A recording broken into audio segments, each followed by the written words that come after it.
My name is Dr. Mary Vispediam. I'm representing the New York NYMC Phelps Family Medicine program. We're doing a clinical success story, and really this is going to be a series of precepting sessions. I'm sure all of you are familiar with that, but just the story of that. And I'm Dr. Heidi Mandry. I am a third-year resident, so I'll be graduating in June at Phelps. And this is one of Heidi's actual personal stories.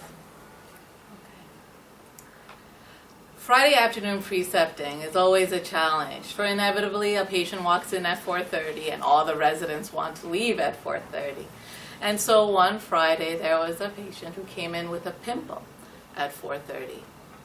Who will see this patient at 4:30? I'll see it, but I not only saw it, I smelt it. When I entered the room, there was this fetid odor of purulence that just filled the room. And then I saw it. It was this disheveled man. He looked very fatigued. He had a large body habitus and this redness on his upper back. Was this the pimple? I thought to myself. Well, I have a pimple, he said, that continually drains. I have to change my sheets daily because it drains so much. Do you think this is something that you can handle? I could hear the uncertainty in his voice. So I thought to myself, let me just see. I'll examine it. So I touched the mass. It was large, fluctuant, warm, indurated. We incised it, drained over 750 cc's of purulent fluid. The next day, it was clear that we needed to give him some further care. So we admitted him to the hospital. And at that point, we discovered his diabetes. But unbeknownst to him, we charted his course. So, Dr. Putiamadan, Mr. Waters is back from the hospital. He got his IV antibiotics for his abscess. He was started on some medications for his diabetes, and now he's checking his sugars. He's more aware, but he still smells. So write a script. For what? A shower. There's great power in the script, but it seems the only people who do not know that power are the people who write it.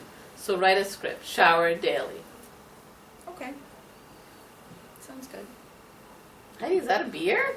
No, actually it's a Dr. Better. So Mr. Waters came in again today. Apparently he remembers me saying that I love Dr. Pepper, but he said there was something better out there, and apparently Dr. Better is better. So something for me to try.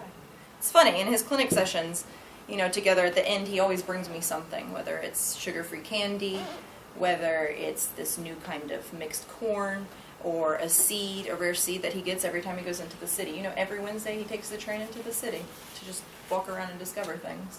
He also, I found out that he studied botany at Columbia, and he also had a minor in taxonomy and legumes.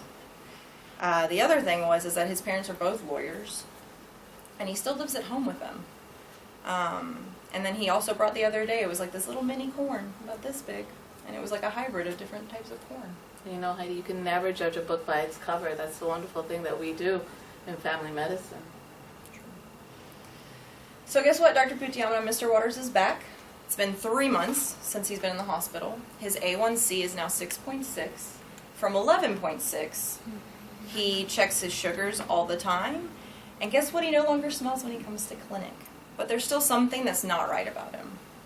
I did his PHQ-2 and 9, and then I realized he's suffering from more than just his diabetes. He's severely depressed. So I sent him to a psychiatrist. We've done many medication changes, but he's still struggling. And I really want to help him. I've talked to the psychiatrist. I've tried to change medications myself. But Heidi, you've already helped him. If it wasn't for you, he'd be in a pine box. This is a man who has not sought a doctor in more than 20 years. You diagnosed an abscess, but you didn't stop there. You found diabetes. Then you uncovered this depression. You are helping him every single day. You've made a great difference in his life. In fact, you've maybe changed it. I never thought that he would change my life. And I never thought I would change yours. Because the only way we can keep our residents from becoming humanities professors is by teaching them to see the humanity within our patients. Good job.